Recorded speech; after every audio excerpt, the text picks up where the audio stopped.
تو ہر ایک سجدہ اللہ کا مقام قرب ہے۔ قرآن میں اللہ نے فرمایا وَاسْجُدْ وَاقْتَرِب، کہ سجدہ کریں اور اللہ کے قریب ہو جائیں۔ تو روزانہ اللہ ہمارے 40 مقامات قرب طے کروا رہے ہیں رمضان المبارک کے اندر۔ تو تراویح کی نماز کو بڑے شوق اور ذوق کے ساتھ اور اہتمام کے ساتھ پڑھا جائے۔ یہ نہ سوچیں کہ کہاں تراویح جلدی ختم ہوتی ہے وہاں جا کے تراویح پڑھتے ہیں، یہ تو اللہ کی رحمت سے بھاگنے کی بات ہے۔ تو رمضان کا مہینہ تو اس لیے ہے کہ زیادہ سے زیادہ وقت تراویح کے اندر لگے۔ جو لوگ اس کی قدر جانتے تھے، کئی بزرگوں کے بارے میں موجود ہے، اور پرانے بزرگ نہیں، ہمارے 50-60 سال پرانے، کہ تراویح ان کی جب شروع ہوتی تھی تو سحری تک چلتی تھی، روزانہ، ایک دن نہیں، سحری تک پڑھتے رہتے تھے، 20 رکعتیں اتنی لمبی پڑھتے تھے۔ تو یہ وہ لوگ ہیں جنہوں نے رمضان کی قدر کو پہچانا۔ اللہ تعالی ہمیں بھی اس کی قدر نصیب فرما دے، اور اس کی ناقدری سے اللہ ہماری حفاظت فرما دے۔ تو یہ نہیں دیکھیں کبھی بھی کہ کہاں جلدی تراویح ختم ہوتی ہے، درست عمل نہیں ہے۔ اور جہاں قرآن بہت تیز پڑھا جاتا ہو تراویح میں تو وہ تو بڑا سخت گناہ ہے۔ دیکھیں ایک حدیث ہے، آپ صلی اللہ علیہ وسلم نے فرمایا قیامت کے دن یقال لصاحب القرآن اقرأ ورتقی ورتل کما کنت ترتل فی الدنیا فإن منزلتک عند آخر آیت تقرأها۔ فرمایا قیامت کے دن قرآن پڑھنے والے سے کہا جائے گا کہ قرآن مجید کی تلاوت کرتا جا اور جنت کے درجوں پہ چڑھتا جا، تیرا آخری درجہ وہیں ہوگا جہاں آخری آیت تو پڑھے گا، اور اسی طرح سے پڑھ جس طرح دنیا میں تو ٹھہر ٹھہر کر پڑھتا تھا۔ اب آپ مجھے یہ بتائیے کہ جو آدمی دنیا میں ٹھہر ٹھہر کر نہیں پڑھتا تھا تو یہ فضیلت اس کو حاصل ہو سکتی ہے؟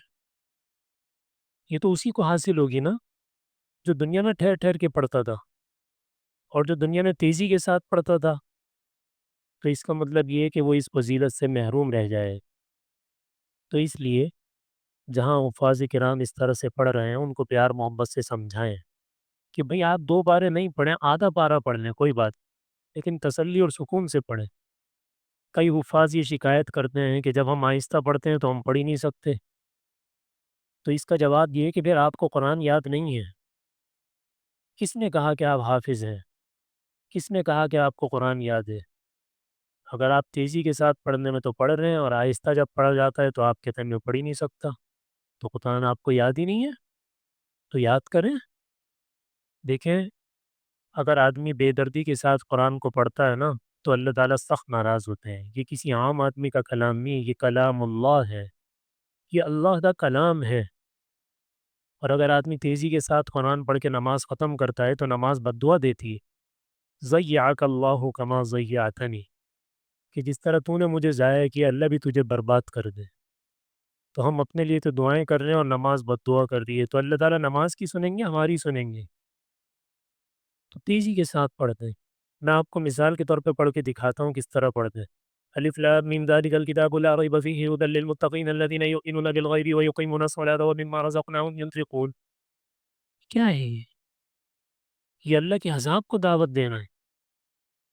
اگر اس طرح پڑھنا ہے تو بے شک تراویح چھوڑ دینا پڑے، اس لیے کہ گناہ ہی لینا ہے نا، تو تھوڑا گناہ لے لیں، زیادہ گناہ کیوں لے رہے؟ اس طرح قرآن پڑھنے کا گناہ تراویح چھوڑنے کے گناہ سے بہت زیادہ ہے۔ تراویح نہ فرض ہے نہ واجب ہے، سنت مؤکدہ ہے۔ آپ مجھے یہ بتائیے قرآن اس طرح نازل ہوا تھا؟ حضرت جبریل علیہ السلام آپ صلی اللہ علیہ وسلم کو اسی طرح قرآن پڑھ کے سناتے تھے۔ آپ صلی اللہ علیہ وسلم اسی طرح صحابہ کو قرآن سناتے تھے، صحابہ آپس میں اسی طرح سناتے تھے، تابعین اسی طرح پڑھتے تھے، تبع تابعین اسی طرح پڑھتے تھے۔ آپ صلی اللہ علیہ وسلم رمضان المبارک کے اندر حضرت جبریل علیہ السلام کے ساتھ دور فرماتے تھے قرآن کا۔ آپ حضرت یعنی جتنا قرآن نازل ہو چکا ہوتا تھا، 23 سال میں نازل ہوا ہے نا، تو جتنا نازل ہو چکا ہوتا تھا اتنا قرآن آپ حضرت جبریل علیہ السلام کو سناتے تھے اور جبریل علیہ السلام آپ کو سناتے تھے۔ تو کیا وہ اسی طرح قرآن سناتے، اسی طرح قرآن پڑھتے؟ تو ہم آخر کس کے طریقے پر قرآن پڑھیں؟